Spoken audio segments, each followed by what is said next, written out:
means the disengagement needs to be talked out and hasn't yet started.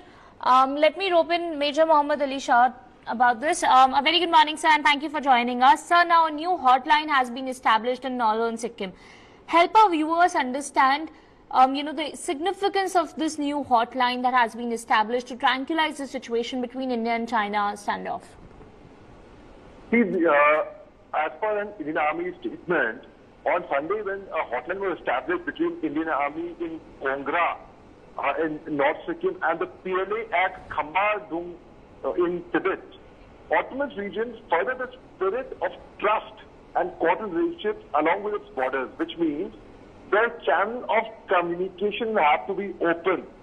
It also said that the establishment of the new hotline coincided with the PLA Day on August 1st. Well, that's a different thing. But the channel communication is the key always for anything, to resolve any issue. So when a hotline like this is open, it is a good sign. It is a welcome step. Why not? I mean, the significance of this is one can communicate at least. One can be in direct communication with them. Right, sir.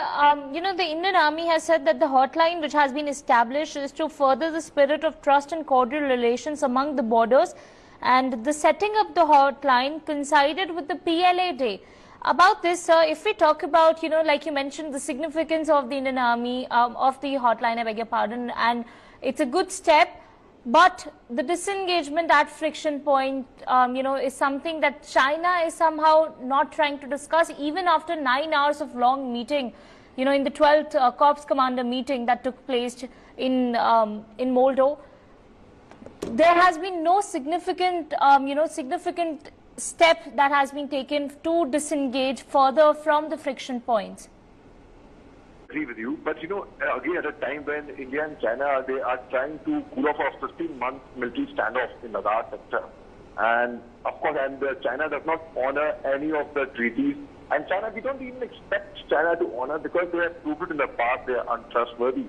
But at this point of time, the best possible option we would have is communication, to communicate with them and to only try to convince them on ground, because irrespective of there's a difference between the orders that are given from an ops room and what actually happens on ground.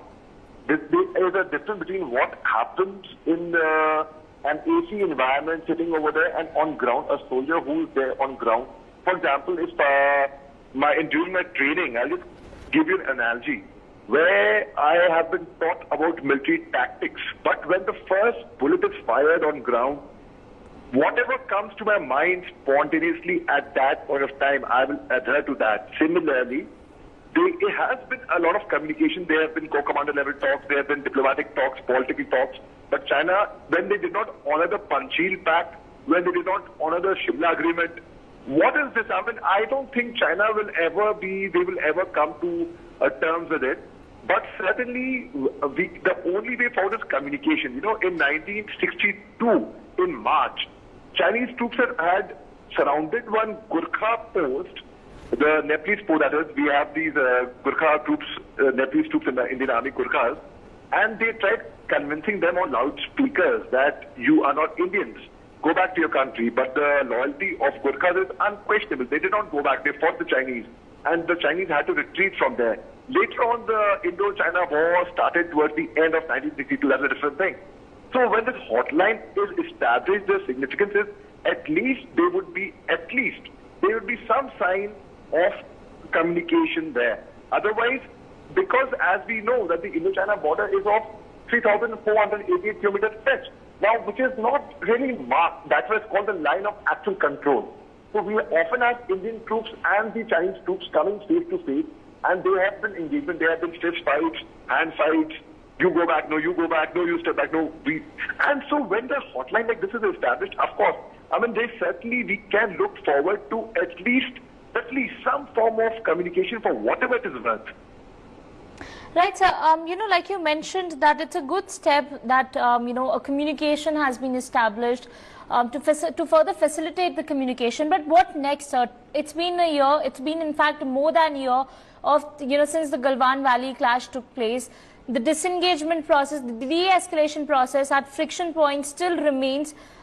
You know, we were expecting from the 12th Commander Corps meet that a breakthrough in the disengagement process could take place at the friction points, but a new hotline has been established. What can we expect next? And since, you know, for how long can we expect the standoff to continue?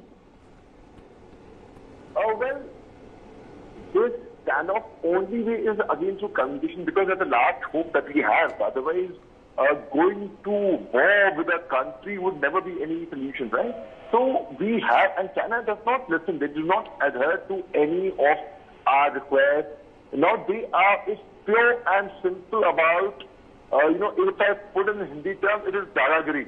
If China thinks that, you know, they are coming into power, they are unstoppable, well, they are gaining power, they are gaining momentum, there's no doubt about that. It's pure daragiri from the Chinese side. They're like, kar lo jo karna hai, hum to yahi karenge.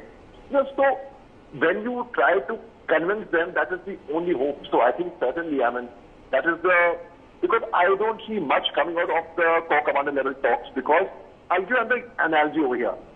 As a soldier, Corps Commanders are who? They're soldiers at the end of the day. They're generals, they're soldiers. If I am a young soldier deployed on the border, and if the Chinese troops come and tell me, and move behind, do you think I will move behind? Do you think you as a citizen would move behind? We will not move behind an inch. We will stay there, we will die there, but we will not move behind. Unless and until we get orders from our higher ups. And listen, you got to shift force, you got to either de-escalate the situation or move behind.